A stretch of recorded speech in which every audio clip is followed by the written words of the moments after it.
Good morning, Country Club. Here's what's going on the golf course. Check this out. Okay, so you kind of see a little bit how it's a little bit dimply in the fairways. So what we're gonna start doing is lowering the height of cut back down just a little bit on those fairways to try and take that dimpling out. We raise the height of cut up during the really cold, cloudy, nasty weather. And now that it's kind of sunshiny, bright, and it's growing a little bit more, we're gonna try and even those babies back out.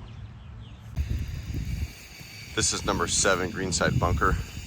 And we're just fixing this lip right along here because during the construction process, we all know that these bunkers have those liners in them. And that liner has to be, or that stone, when they put it in, has to be exceptionally dry. So the process is they lay all the sod around the perimeter of the bunker, then they put the stone in, and while they wait for that stone to dry out, sometimes the sod faces just get absolutely annihilated and dehydrate. So we were hoping that a lot of these would come back. They just haven't. So we're going through now and just trying to start fixing them up, knowing that we will eventually have to get to them and we have some extra time right now. So the guys rebuilt the faces, get them all resodded, and then put some new fresh sand in here, get it all tuned up just right. Okay, this is 7 Fairway Bunker right in front of the green. And this is what I'm talking about right here. You can see the bottom of that sod slope, right where the sand rolls up there, that little lip that's deteriorated. That is a byproduct of installing the bunker liner. Again, we sod around the perimeter and we sod all the faces and everything. Then we install the stone and we have to wait for that stone to dry. And that stone has got to be less than 15% moisture. And it's drying and it's drying and the sod is cooking and the sod is frying and the sod is dehydrating. And by the time they get to the spraying that adhesive on the stone, and then we get up here and start trying to revive this grass, you can see some of it didn't do so well. So we'll go through and start repairing some of these.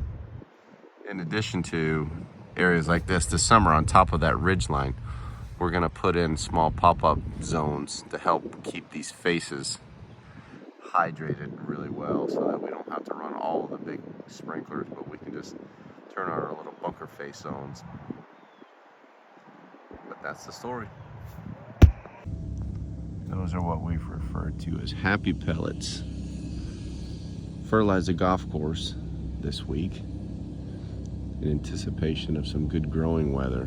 So we're going to continue to do all of our foliar spraying. 9 times out of 10, when you see us out spraying something on a golf course, it's just fertilizer so that we can promote growth. But we decided to break out the spreaders and throw down a little bit of granular to really get this place jumping. One of the beautiful things about our golf course is we're in these cypress trees and all of the majesty and everything that they provide for ambiance stuff. The other problem is we're built in all these cypress trees, so we're constantly going out and blowing off all this stuff. So every day these guys are out here from 6 a.m. to about 11 cleaning up the golf course and all the needles and everything that has fallen from the previous day. And you can imagine how much fun it has been with the constant winds that we've been having. So Pete, Ralph, and all those guys that are out with those blowers do a great job for us. Not a lot of fun, but they do a good job. So you can kind of see through here, we didn't mow the perimeter of the greens today. And we are getting some growth and some good recovery going on. These little ways to go still, but we are getting some growth. Like you see the more went there, and so that was yesterday's growth, and then we zipped them off this morning. Still unbelievable change how beautiful this golf course is. Here's our wonderful bunker crew guys. They're that direction. So on the old golf course, we used to use 2 guys to do bunkers every day, and now we have a minimum of 4, and a lot of times 6. So the number of bunkers went down, but the size of the bunkers went way up. So we have got to put more labor into them. And bunkers are kind of a curious hazard, right? So they're one of the most expensive pieces of real estate that we have on the golf course outside of the greens, because of the amount of detail that we put into them.